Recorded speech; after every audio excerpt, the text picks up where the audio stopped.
waiting. Will you join me?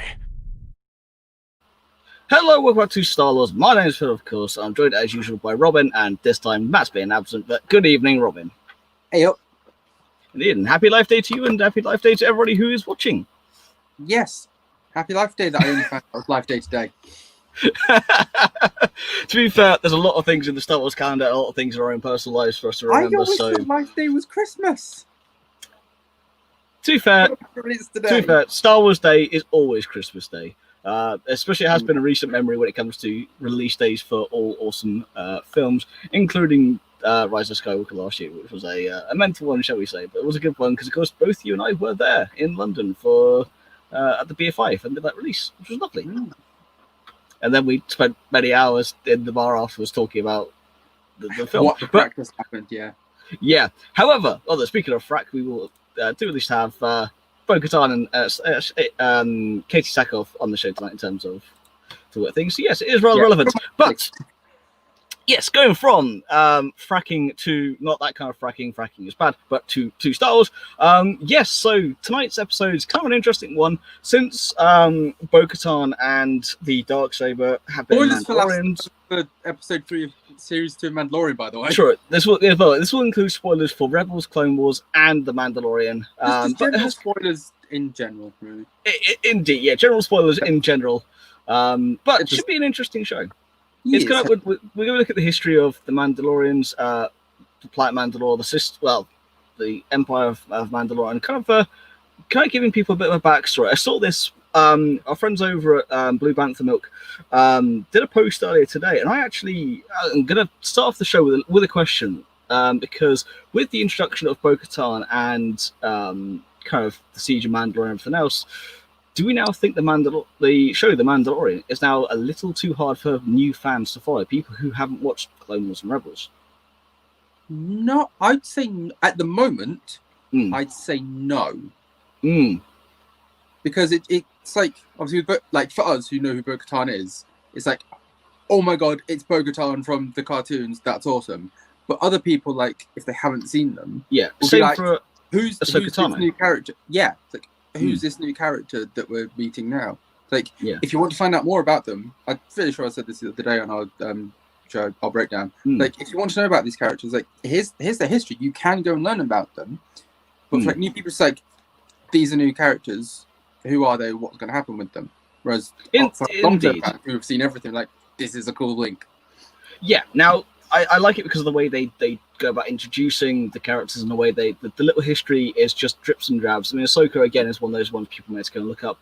But we're not here to do the full deep dive into whether The Mandalorian is watchable for new fans or not. I just thought an interesting question to kind of start the show with. But that's why tonight we're going to look into the history of Mandalore, the Mandalorians, through Rebels, Clone Wars, the Mandalorian, through canon. We're not going to go too much into the extended universe. I'll preface that at the start purely because I don't know a lot of the old EU, especially when it comes to the history of Mandalore and the Mandalorians. I know bits and pieces, but I don't know a lot, and I don't want to sit here and kind of give misinformation, as it were, or talk out my arse on things I don't know an awful lot about. Yeah, I don't know much about Mandalorians in the old EU either. I know bits and bobs, but yeah. So the important thing is we're not discounting that in terms of if people want to go ahead and read it or if people want to go ahead and learn more about it, feel free. We're just going to be covering what's in canon because that is what you and I know best, of course, Robin. And it's what's most prevalent to the current shows. Let's say the current meta. It is the current meta in the world of Star Wars in terms of shows, comics, books, that kind of thing. Just so that you guys out there who are watching kind of have a good understanding. We know kind of more about what we're talking about here. But this is the kind of thing with Star Wars is we kind of know half of things and then we kind of make up the rest as we go along. It's fine. I've already been doing this for nearly 4 years. I should know a few more things by this point. Exactly. So let's just throw it back to the very first inklings of Mandalorians. Of course, was Boba Fett's armor in The Empire Strikes Back. At the time, he was just a cool bounty hunter. Nobody knew anything else really past that. You then do have, of course, the old EU between Return of the Jedi and the prequel trilogy. So you did have that gap, which we're not going to get into too much, as we said, into the show. But from there, we have, of course, the prequel trilogy all the way through to The Mandalorian and the end of season 4 of Rebels, to kind of delve into the history and kind of delve into really how and why and where the Mandalorians were first talked about. Indeed. So it's one of those things when it comes down to it, Jango Fett and Boba Fett are not Mandalorians, and we'll get into that a little bit later, especially when you get into the Clone Wars with Prime Minister Almec even turning around to Kenobi and telling him he is not a Mandalorian, he's just a common bounty hunter, and he has no idea how he even acquired that armor. But let's talk about the Clone Wars first of all, because of course the Clone Wars is a highly successful animated Star Wars show. There are 2 runs of it in a weird fashion. You do have the original 2003 to 2005, was it? They did the yes. The second series came out just before Revenge of the Sith. Yeah, just after Revenge of the Sith. It was when Revenge of the Sith came out because it linked into it. Of course, it's done by I can't remember the guy name. Gendy Tartakovsky. Tartakovsky, that was it. I knew it was in my mind. So, but he said Tchaikovsky. I'm like, no, that is a composer. That's Tchaikovsky did Clone Wars. I mean, to be fair, you could have had it. Use a bit of Tchaikovsky in there with a bit of John Williams, kind of make a nice little hybrid. But no, of course, so that is of course non-canonical these days. But that is the first kind of run of the Clone Wars. If everyone looks it up, you'll see 2 different animation styles and wonder why. Very different. There's some cool stuff in it. But again, we're here to talk about what is canonical, and with that, going to the Clone Wars animated TV show, of course, 2008 to 2020. It was on air on CW, got cancelled when Disney bought Lucasfilm, and was brought back, of course, this year with, of course, last year's SDCC panel, especially for celebrating the Clone Wars with hashtag Clone Wars Saved. It's like, oh yeah, by the way, you know that TV show you like, yeah, we're bringing it back. Here you go. Yeah, by the way, we're just bringing back one of the biggest and coolest things, which did include the Siege of Mandalore. That was the biggest selling point, and then bringing it back was the Siege of Mandalore and closing out the Clone Wars as it should have been. So, bearing that in mind, why they decided to bring it back with the Siege of Mandalore. Indeed. Well, that's it. Bearing that in mind, Robin, take us through some of the Clone Wars and take us through the Mandalorians, their appearances, their history, and kind of what we learned throughout this kind of first few forays into the history of Mandalore. Well, the first time we actually see Mandalore in the Clone Wars is when Kenobi has to. What's Kenobi, wasn't it? Yeah, he has to go there. Yep. Yeah, because Mandalore's just there's the planet. They're just neutral and it's like, nope, we're not having part of this war, even though we used to be warriors. Because Duchess Satine, Mandalore was Switzerland. Yes. Switzerland ever been involved in any wars before? They probably have, but that's not the point. I don't know Swiss people who are actually warriors because they have weird knives. Anyway, that's not the point. Kenobi has to go see Duchess Satine because Mandalore wants to stay neutral. Well, Duchess Satine wants Mandalore to stay neutral, but it turns out there's Death Watch who like, there she is. Death Watch is like, no, we're going back to the old ways of just being warriors, so shut up. And they're working with Dooku. And we find out that's when we find out that Kenobi isn't actually the straight-up Jedi we thought he was. Because he had a little something going on with Satine. He did a long time ago, but he chose to walk the path more of the Jedi. Basically, you went the opposite direction of Anakin. Yeah, which is a beautiful mirror image of Anakin and Padme's relationship, is what happens with Kenobi and Satine. So yes, of course, Duchess Satine, Duchess Satine Kryze, she is, of course, of Clan Kryze. She's head of the house. She is the ruler of Mandalore. With Prime Minister Almec as her kind of second in command, right-hand man, as it were, kind of doing the day-to-day business. She was sick and tired of the way of the Mandalore, which was the creed of a warrior race of people. It was very Shogun. It was very, of course, we know that George Lucas loved his samurai films, his Kurosawa films especially. He loved a lot of that old Far Eastern way of living, so looking at the way of the samurai and the way of the Shogun warriors, but also some of the older Chinese history and things like that. So he brought a lot of that into the history with the Mandalorians, so kind of that warrior race. Everything's about honor, everything is about creed. So again, that very Shogun slash samurai way of looking at things, and their armor again is very indicative of that. With samurais and shoguns and things, their armor is reforged, it's handed down throughout the generations. Same goes for Mandalorians. Their armor is very distinctive with the T-bar helmet. Of course, it's what influences the clone trooper, especially the more phase 1 and kind of the phase 2. I think the more for the actual strict T-bar section is definitely more phase 1 for the clone troopers, but it's that is very evocative of the Mandalorian armor. The Mandalorian armor, of course, the first time, as I said, we saw it was Boba Fett in Empire Strikes Back, but this is the full culture. This is this is Mandalore at its not at its peak. The Empire is not what it once was. They've been ravaged by wars throughout the history of their kind, but this is a kind of a point of peace. But there are those who are not happy with this way of life, as you mentioned, Death Watch. Now, Death Watch essentially are a terrorist organization. One man's terrorist, one man's freedom fighter, and they are playing that side of those who want to be the way of the Mandalore, those who want to be warriors, and those who prefer a little bit of pacifism and peace in this time. And yes, Kenobi is going there to try and kind of see if Mandalore get involved. Mandalore's having none of it, or Duchess Satine is having none of it. However, Death Watch have other ideas and do, of course, have a assassination attempt in one of my favorite moments in the entirety of Clone Wars, where you do have someone. It wasn't Prime Minister Almec. Who was it who was attempting to assassinate him? I can't remember the character. I remember he was voiced by Greg Proops. Yes, but I cannot remember the character's name. Basically, he was one of the aides. He was one of the aides. And of course, he wanted to blow up the ship. He wanted to round to Coruscant, kind of provoke this war against Mandalore. And it happens to have one of my favorite moments. We have he has Duchess Satine by the throat. You have Kenobi, who he's asking to, we know you two were involved. What are you going to do about this? One of you be branded as a cold-blooded. No, he had a pistol term. So one of you branded as a cold-blooded killer. What are you going to do about it? And you have Anakin, who just gets him through the back with one of my favorite and coldest lines of, what? He's going to blow up the ship like it's just nothing to him.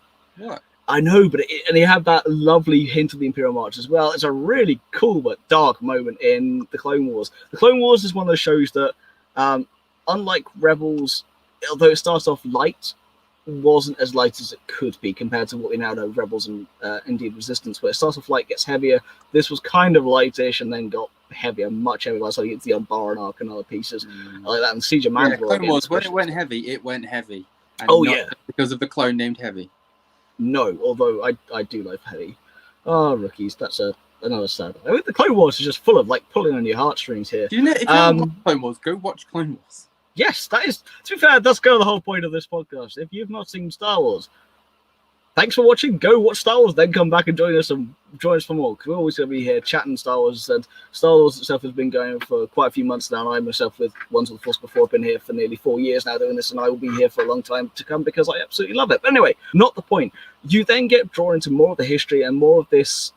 You see sympathies for Death Watch cropping up in the Mandalorian culture, and you do see more and more of these provoked attacks. Prime Minister Almec isn't who he seems to be. He is a puppet of Dooku, and then later on Maul as well. Maul is a very interesting character we shall come to learn more about as we go along. But yes, so that's your first kind of introduction to the Mandalorians and their way of life. It's a culture and a people that I was very intrigued to learn more about, because like a few things in Star Wars, it has a very storied history without there being much substance. Yeah, it's just hinted at. It's like, these are this cool race, let's just move on. And then later on you find out more about them. Yeah, I mean, Star Wars is all about dropping the hints here and there. We're not going to go into the entire history of the Clone Wars here, but you do get to later on where the Mandalorians do get basically eventually drawn into the war, but not in some of the ways you think. So the Siege of Mandalore is one of the main reasons that Season 7 of Clone Wars happened. They wanted to tie up a lot of arcs. They used to tie up what happened with Ahsoka, with Rex, with Anakin and Obi-Wan, kind of tying it into Episode 3, how that all came to be. And part of that ended up being the Siege of Mandalore. Now, again, Robin, would you like to take us through kind of some of the history of the Siege of Mandalore? Yeah, because obviously, earlier on in Clone Wars, you have Maul with Pre Vizsla basically just take over Mandalore, and there's even a bit where Maul's just like, yeah, I basically used it, and he just chops off Vizsla's head with his own Dark Saber, and then Maul's basically just ruling Mandalore.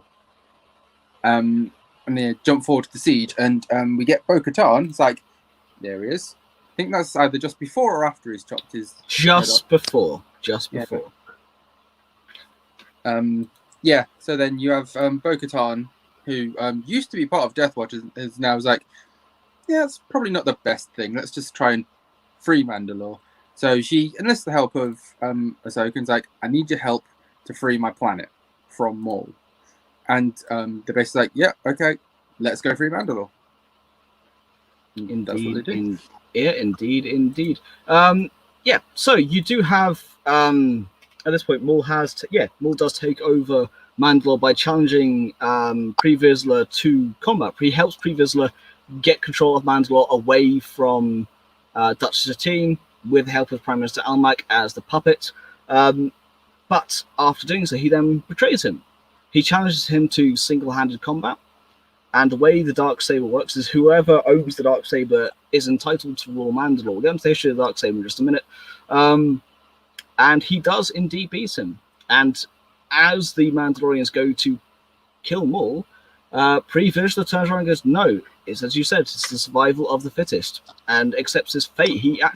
He believes that creed through and through, and does indeed let Maul take over. Maul then has his own puppet. At this point, he has his Shadow Collective, which is a syndicate of crime gangs, including Crimson Dawn.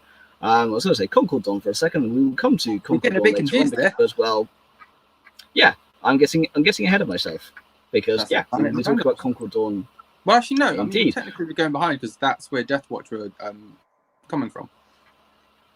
Yes, the Death Watch were based on the planet of Concordia. They were exiled there, which is why they were having this not feud with Mandalore, but kind of this complex of we want to be in charge here. We think the way of the Mandalore, the way of the warrior is the better way of life, and we think pacifism isn't the way for us. Pacifism, yes. I'm getting my words out eventually. But we then, so pacifism, I know, it gets my words out eventually. It'll get there. But anyway, not the point. Point is, as you said, I can't speak today, okay?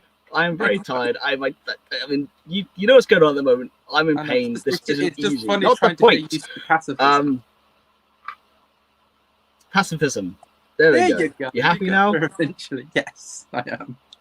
Exactly. But yes, we then find out that he, as I said, is ruling Mandalore via proxy through Prime Minister Almec and Gar Saxon, and of course his aide Rook. Gar Saxon is a very interesting character who we'll meet more about later on. This is, of course, from Season 7 of Clone Wars. The animation style at this point had come on a hell of a long way, and my God, did the Siege of Mandalore look good. If you haven't seen it, go and watch it, because it is just phenomenal. If you only watch one bit from the Clone Wars, watch the Siege of Mandalore. I mean, mainly for this. Yes. But yes. So, Bo-Katan does enlist the help of Ahsoka Tano and the Republic to come and aid Mandalore to get rid of Maul. Bo-Katan, as you said, was part of Death Watch. She was part of this. She didn't believe in her sister's way of life. She didn't believe that the path of pacifism was the way for Mandalore. She kind of saw the error of her ways a little bit. She became this halfway house between what Death Watch wanted and what her sister wanted. She then tries to definitely help with that. Yeah, the death of her sister, which was again one of the heart-wrenching moments in Star Wars history. The end of Dutch Satine, and he is heartbroken, and you can tell this, but he's close to losing it, and it's again mirroring Anakin, and what happens with him is a very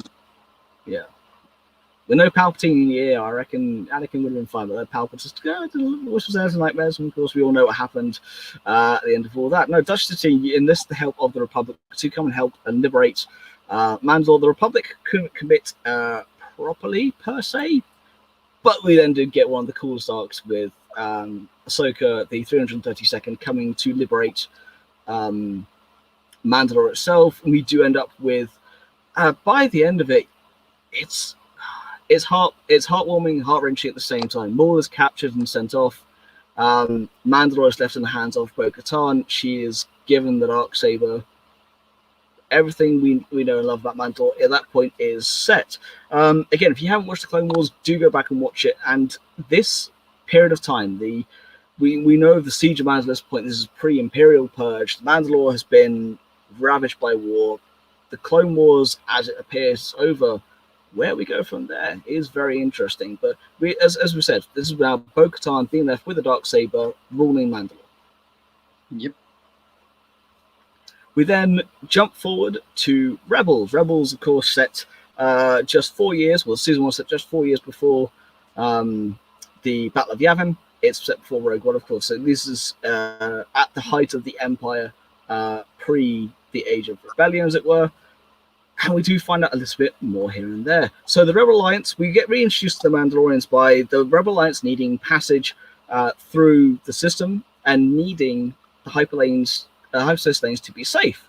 So Sabine Wren, who is one of these rebels, is a Mandalorian. She goes, I know there may be of some people we can go and talk to, being the protectors of Concordia, Concordia protectors, or we have Concord Dawn. She says we can go and help. We can go see them. They might be able to help us out. We can get some passage through. This does not go exactly according to plan, does it, Robin? No, it does not. They are not happy with them coming there because Mandalore's been taken over by the Empire. Go through it for us. Well, yep, there we got Gar Saxon with his Imperial Super Commandos, which I love those Super Commandos because they're a callback to the original Boba Fett armor. They are. Boba Fett was originally just supposed to be just like an Imperial Super Commando, just another Stormtrooper. And then they changed him to Boba Fett, and then they brought back the armor for the Imperial Super Commandos. Yeah, the Empire's taken over Mandalore. You got Gar Saxon as either Chief Regent or something. Basically, he's in. Yes, he is the Regent of Mandalore. Yeah, that's the one. Yeah, and you've got all these Mandos that are they're basically Mandalorian Stormtroopers. And yeah, when Sabine comes in, they're just like, well, first we get introduced to, I forgot his name. In terms of Fenn Rau? Fenn Rau, that's the one. I'm not going to forget Fenn Rau. Fenn Rau No, is... I know, I was about to say the hard one to kill the next one. Yeah, Fenn Rau, who is part of the Mandalorian Protectorate, who basically they like protect Mandalorian spaceways and stuff. And that's who basically guts the rebel force that's coming to talk to them. They eventually manage to win him round, and then they have to go fight off with Gar Saxon. The way they win him round though is kind of interesting. You watch. It takes a while. It does take a while. But it's interesting. The way they capture him and how you then see the Protectorates and how you see the Imperial Super Commandos, because, well, the Imperial Purge does get mentioned a fair amount. We will come to that bit. But again, Robin, continue taking us through. Well, yeah, I don't know what to say. So you do have Fenn Rau, who's able to rally the Protectorates. He wants to go back. Wants to speak to his people, but it's a trap.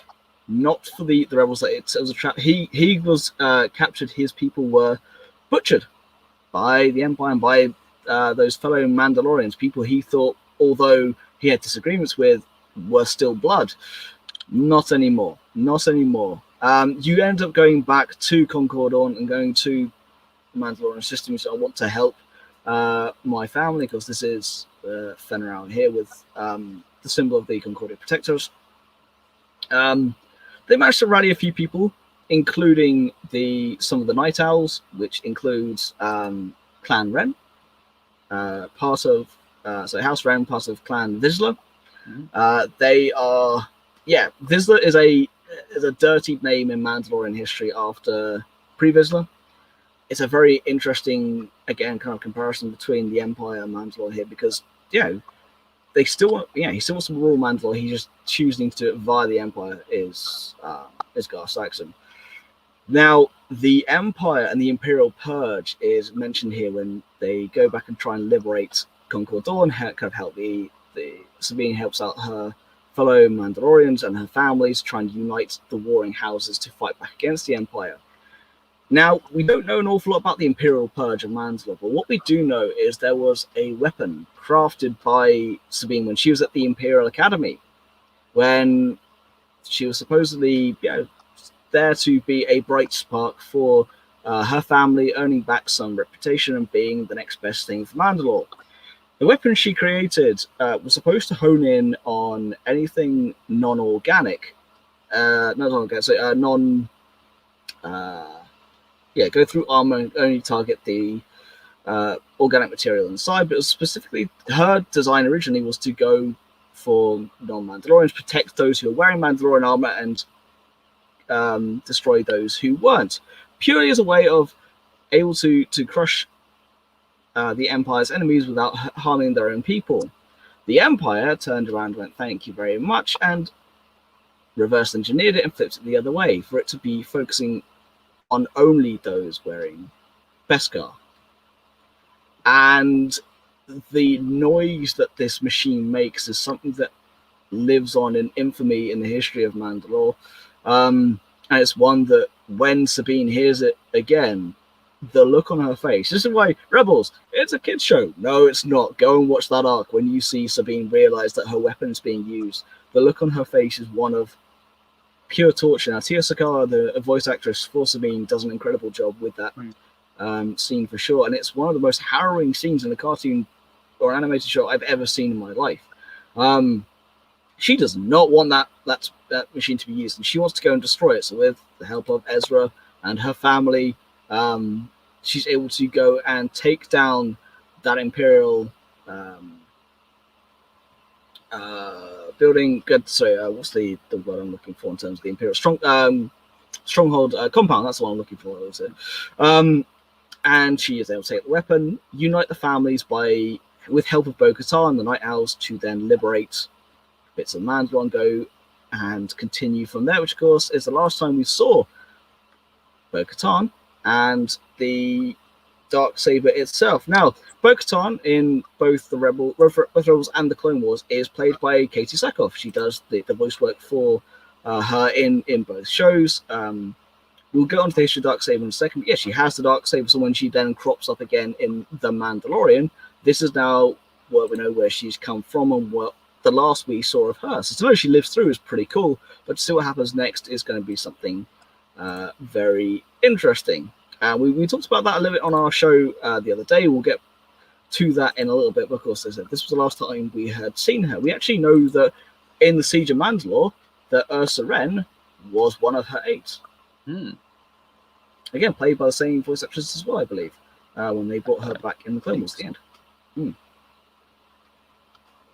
Yes, we then get introduced in Rebels to the history of the Dark Saber. The Dark Saber in the Clone Wars is just this mythical lightsaber. No one knows a huge amount about it. Now, of course, we know it gives you the right to rule Mandalore, but we don't know why per se. There's no kind of given backstory. There's just these amazing hints.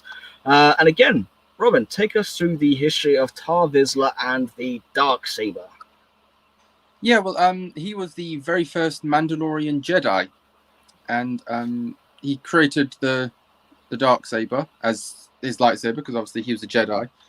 And then he decided that this was going to be his symbol of ruling Mandalore, basically. Well, he used it to unite the clans on Mandalore, unite the houses, and bring them all the warring factions together.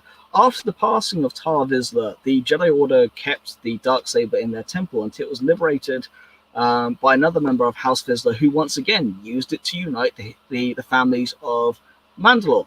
And since then, it has been the rite of passage. If you win the Dark Saber in combat, it gives you the right to rule Mandalore. It's how, although Darth Maul was not himself Mandalorian, was given the right to rule Mandalore because he took the Dark Saber for himself. He won it in combat in a I want to say fair and square fight, but it's never entirely fair and square. But he did the right way. He knew if he wanted to rule Mandalore, how it had to be done. In Maul's own way, he respected their traditions because he also knew that if he did that, they would have no question. They could not usurp him. He was the rightful ruler. Well, in his own way and thinking, before Mandalore was taken back from him and he went into obscurity before he again reappeared in Rebels. Again, Maul is a character where I really think we should do a deep dive on at some point in the channel, purely because his story from being a pretty much voiceless part, but yet looking so cool and having one of the most memorable musical and dueling moments in Star Wars history, created a character that actually has one of the best and well-written arcs in Star Wars history. But yes, this Dark Saber was created as by Tar Vizsla, first Mandalorian to be inducted into the Jedi Order. Now, first is an interesting comment there, though. I do wonder if in the age of the High Republic, the new stuff we've got coming out in January 2021 will include some Mandalorian Jedis, because we've not seen any since, but we know there must be if he was the first. He didn't say the only, he was the first Mandalorian to be inducted in the Jedi Order. There must be more. Well, we also know that the Jedi and the Mandalorians haven't exactly had the best of history together. No. So... yes, as we know, a race of enemy sorcerers. Exactly. Although, again, we've had more and more points we've cropping up in our discussions on our Mandalorian show about the history of the Force and the Jedi, when Din Djarin has rather lots of inconsistencies about knowing about the Jedi and the Force and not knowing about the Jedi and the Force. Because, to be fair, not a lot of the galaxy actually believe in it. And he was brought up by a cult in an age when the Empire was trying to actively suppress everything about the Jedi. Exactly. We will get onto that probably this Saturday in our next Mandalorian breakdown. It's probably going to be them going to Navarro. Not be a huge amount, but we'll cross that bridge when we come to it.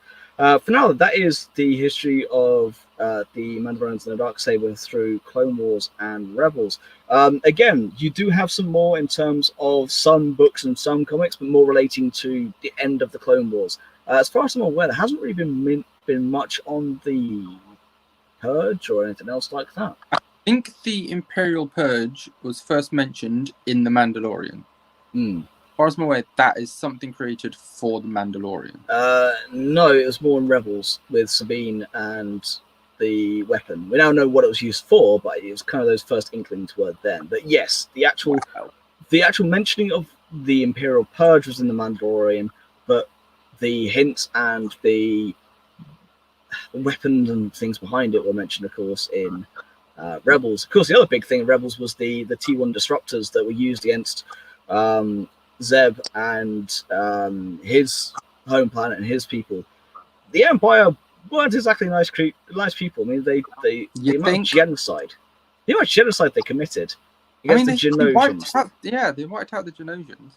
Yeah, against the Genosians and Mandalorians. Alderaan. With Zeb and his people who are the Lasat, that was it. Brain went dead for a second there. I mean, these are just ones we know about, let alone the amount of devastation done to the Quarrens, the Mon Cala on Mon Calamari on Mon Cala, both by the Empire and then the First Order as well. The Emerald Shattered Empire, not Shattered Empire, Allegiance. Go read that. It's dark. This is the thing with Star Wars. It has some really heartwarming and some lovely moments. I mean, one of my least favorite moments in Star Wars history is a very light moment, which happens in Rebels with a certain droid and some pink butterflies in space. What are you talking about? That's amazing. I hate that with a burning passion. It's a bit in Star Wars. I mean, he's doing this just to wind me up, ladies and gentlemen, but God, I hate it. But yeah, and then it has these dark moments as well. And Sabine declines to rule Mandalore. It's a really interesting point, though. She was given the option. She united the clans. She had the Dark Saber. She didn't win it, and that was one of her reasons behind it. But she didn't want the responsibility. It's not what also, she's only about what, 17? No, she's 19. At that point, she's 18, I think, because it's season 3. There you go, then. Yeah, she's like 18. She's like, I'm a kid. I don't think I should be ruling Mandalore. Yeah, and don't get me wrong though, she had the right to rule Mandalore. She did an amazing job, and Bo-Katan herself and her mother both go, we would follow you, but if you're not ready for it, then you're not ready for it. But she gives, of course, give the Dark Saber to Bo-Katan, and she unites it. She was the rightful ruler, and it was a really good moment. But watching Sabine's progression is the reason why my cat's called Sabine. I absolutely love the character. She has an amazing character progression from Series 1 to Series 4, and you never know, we may see her in The Mandalorian again. If you haven't watched last week's episode, spoiler alerts, but like, we know Ahsoka's coming back. You're probably going to be seeing Sabine and Rex, but we'll get to that when we get to it. But yeah, so that is the Clone Wars and Rebels. The Mandalorian. Let's move on to that. And this is of course, the show is airing currently, came up, started last year, and it has some contentious points then that are less contentious now. I'm going to let Robin go through this because my voice is cracking. I need a quick drink, so I'm going to let him continue to take you through things as I go and bring up some images. Yeah, so obviously, in The Mandalorian, we're introduced to, the Mandalorian, who we eventually find out is called Din Djarin. And he gets told that, Mandalorians can't remove their helmets. It's part of the way. Which, if you had watched Clone Wars and Rebels, you'd think, what? Because, as you can see on screen, they take their helmets off all the time. We now know, again, spoilers, that it's because Din was taken in by Children of the Watch, and basically they're a religious cult that just think that you can't take your helmet off because this is the original way of the Mandalore. And yeah, we find out that there was, at some point, an imperial purge of Mandalore, which just killed all the Mandalorians. Well, most of the Mandalorians, and the rest of them just had to go underground and hide. And yeah. Yeah, so this is an evolving and new history that's being laid out for us in front of our eyes currently. We don't know exactly what's happened in the intervening years. We know of this purge. Whether it was done by the Empire at its peak, or throughout the Empire, or by these remnants, who knows? But the Empire looks down on the Mandalorians as scum. Although, to be fair, the Empire looks down on anyone who isn't the Empire as scum. We know this all too well anyway throughout the history of the Empire and through the history of Star Wars. The Empire are very, as a way of history, they are, of course, based loosely on the Nazis, and their religious and very racist propaganda and indeed policies. I'm not here to condone any of that in any way, shape, or form. Racism is atrocious in any way, shape, and form, and white supremacy or any other extremes have no place in Star Wars or in the world in general. But I'm not here to get into politics. I'm more here to talk about the Empire, but I'm using it as a comparison here because, of course, their policies against anything that wasn't past the Empire, i.e. the Genosians, the Mandalorians, the Lasat, the Quarren, the Mon Cala, their betrayals are very well known. So how long this purge took and where it went and how far it went is at this current point unknown. But yeah, we do find out more about it in the show. We do meet in season 1 Din Djarin, who is this Mandalorian, and we meet his coven. We meet Sar Vizsla, who is played by... I thought it was Pax Vizsla. Pax Vizsla, sorry. It's played by, or voiced by Jon Favreau, who also did the voice of Pre-Vizsla in the Clone Wars.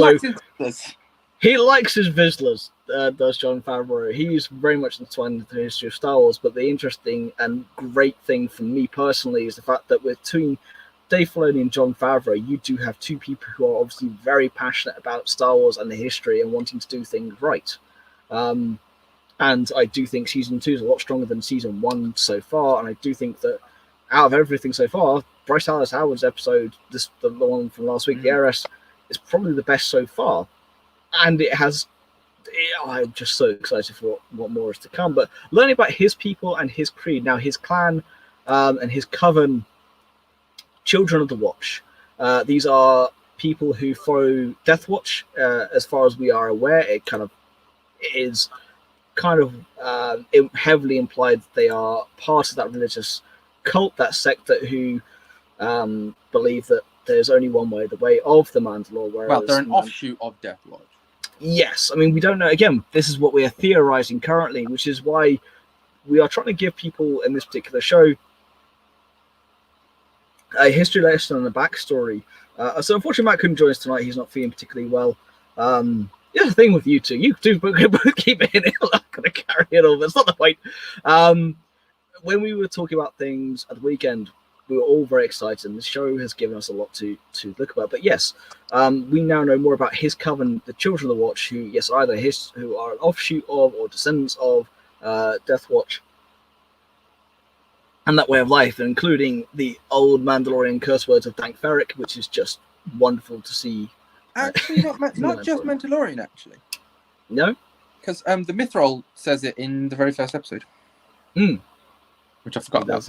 He does indeed, which he'll be back this season, but some unknown reason that we'll find out. We'll find out on Friday. Most likely. We're saying 2 days. Yay. But yeah, this brings us up to date in terms of the current history, whereabouts, and activities of the Mandalorians. For what we know, they are mainly in hiding. What we know about Mandalore itself, I think we'll find out more thanks to Bo-Katan, and maybe Din Djarin will forsake the way of his coven and go and be part of Mandalore. I definitely think he's going to change his mind and go and help her liberate Mandalore. Because they're not exactly going to set up Bo-Katan in a Gazanti to go liberate Mandalore and not have it come back. Oh yeah, he's definitely, because obviously we've said that it's kind of mirroring the first season so far. And obviously the end of the first season ended with the Mandalorian going around getting his pals for one final attack. So I reckon he's going to go around getting all his Mando pals for one final attack to get Mandalore back. Yeah. I mean, we've had live action flashbacks.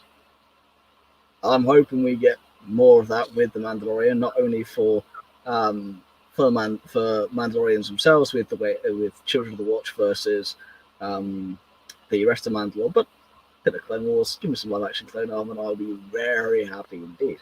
Well, we might be seeing one, considering we know a certain Jedi who's coming back, and we know who one of her best friends is. Exactly. Well, you say Jedi, Ex-Jedi, the only real grey Jedi in Star Wars, and the grey Jedi aren't a thing; they're not canonical. But that's a debate for another day entirely. Yeah, don't talk to Freddie Prinze Jr. about it. Oh no! Exactly. Talk to Freddie Prinze Jr. about it. Get his opinion on it. I want that. It's one of my favorite videos he's ever done. It's brilliant. Yeah. Okay, it's proper. I am a Star Wars fan. I know exactly what's right. I'm gonna have my rant. Love it. I love it. But it's kind of most interesting. They've been so engrossed in the canon, I can't help but agree. But that's by the by. So, Mandalorians, the Mandalorian army, the history of Mandalore. This is kind of a brief overview of the people, the creed, the way of life, and some of the mannerisms of the culture. So, Robin, impressions of Mandalorians, favorite story so far. Kind of give me your attachment to Mandalorians. I think they're cool. I don't really know who my favorite Mandalorian would be. I mean, top 3 is definitely Sabine, Din, and Bo. Mainly because they're the main named ones. Yeah, I think Mandalorians are cool. I definitely want to find out more about them. That's part of the reason why I'm watching The Mandalorian. Indeed, I mean, for me personally, it's Din Djarin's up there, but my 2 favorite are Sabine, obviously, and Fenn Rau. Yeah, because Fenn Rau, again, he's not pacifist in the slightest. God, I cannot say that word tonight. You really can't. I really can't. I am dead on my feet, and it's showing. This is not good. But anyway, that's by the by. No, Fenn Rau wants to protect his people. He is, the protectorate for a reason. But he wants what's best for Mandalore, best for Mandalorian people. But he also knows that it's worth kind of making deals with the rebels and kind of trying to see what's best And he does it in a way of he is captured, but he stays and he makes sure that he sees it through the rebels' eyes and sees it through that similarity of wanting to get rid of the Empire. Again, his character progression from someone who was flat out destroying the rebels for even entering the space. I mean, you saw Hera nearly get obliterated and the rest of her squad get wiped out in their A-wings. It was wasn't a fan of Finral when he did that to Hera. But... No, and then throughout his progression, yes, but they nearly killed Hera. That can't happen. We'll do a deep dive in Hera one day, and Robin can go full in depth as to why he loves Hera. That's for sure. Maybe you shouldn't do that. We'll see. It could be worse. It could be worse. We could talk about Chris. How do I know you're going to say that? Actually, if I set you up to at least do that. Well, could we do this? Could we have Matt talk about something? We'll find out as we go along with Matt. But no, this is the thing. When it comes down to the Mandalorians, half of it is their armor looked cool. They were spawned from one person wearing a set of armor in a film. And a useful person wearing a cool set of armor. Yeah. Didn't say much, had 5 lines and died in, we thought he died. Had 5 lines and one of them was, ah! Yep. And he has 9 lives, apparently. He is a cat because he was thrown to a Sarlacc. He was hit, his jetpack was hit and malfunctioned, sending him into a Sarlacc. Yep. Which I did love how they referenced in The Mandalorian, the whole, tell your people I didn't break that, when Din just goes, yep, you're out of here. Go look after the child, and hits on the jetpack because he knows it's bust. It is kind of cool. And it's, they were spawned from one person who looked cool, wearing cool armor, not saying a huge amount, to an entire race and way of life for people. And of course, George Lucas was still heavily involved in the Clone Wars. He was still owned the company at that point. He was still having input.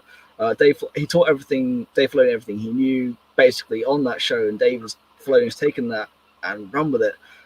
And I'd love to see what he's done with it so far. I'd love to see where he's going with it. I mean, I'm not sure where we'll go next, but I do agree. I think we'll see the liberation of Mandalore, maybe the reuniting of the people and Bo-Katan back with the Dark Saber. Maybe I think that's where we may go for myself.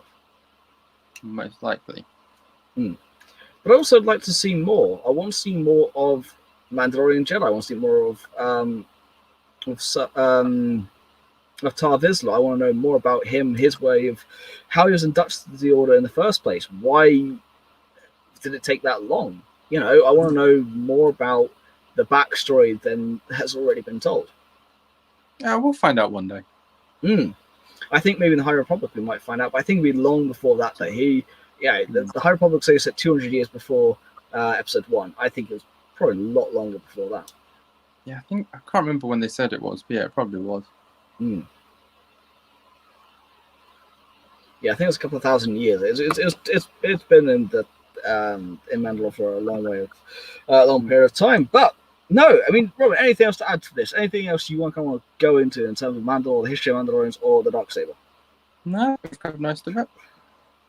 I mean, the Dark Saber, though, as it says, its history is intertwined with the characters that we know and love through Clone Wars, Rebels, and The Mandalorian. I mean, to be fair, we did not think it would make an appearance. I mean, it's one of the coolest things in the end of season 1 where you do see Gideon cutting himself out of a TIE fighter with the Dark Saber. Like, what? Yeah. Now we know that Bo-Katan knows he has it. She's going for him. How and why, we will find out, I think. But I want to know. It'll definitely get a flashback to the Imperial Purge. And of Gideon somehow getting the Dark Saber.